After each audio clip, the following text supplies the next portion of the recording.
ମୁଁ ତ ସିଧାସଳଖ କଥା ହଉଥିଲି ନବୀନ ନିବାସ ଫୋନ କରିକି ମତେ ଆगे ସେଠୁ ବ୍ଲକ୍ କରାଗଲା। ତାପରେ ମତେ କହିଲେ ମୁଁ କହିଲି ସାର୍ଙ୍କ ଦେହ ଯଦି ଖରାପ ଅଛି ସାର୍ ଫେରନ୍ତୁ। ମୁଁ ଦେଖିଲି ସାର୍ ଗଲେ ଦେହ ଭଲ ହେଇକି ଆଇଲା ଫେରେ ଗଲେ ବାଇ ଇଲେକ୍ସନ କ୍ୟାମ୍ପେନ୍ କରିବା ପାଇଁ। ତାପରେ ସେ ସୁସ୍ଥ ଅଛନ୍ତି ଆଉ ମତେ ନ ଦେଖେଇବାର କଣ କାରଣ?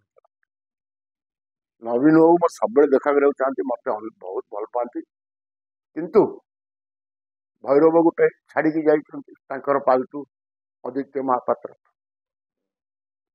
ସେ ଏକା ପରିଚାଳନା କରୁଛନ୍ତି। କିଛି ଏ ଦଳରେ ହାରୁଆ ନେତା ବିଟା ଅଛନ୍ତି, ସେ ନୂଆ ଭାବୁଛନ୍ତି ଦଳକୁ ଟେକିକି ନେଇଯିବେ, ପୁନର୍ବାର ଆଉ ଥରେ ବୋଧେ ବିଜୁ ଜନତା ଦଳକୁ ଶାସନକୁ ନେଇ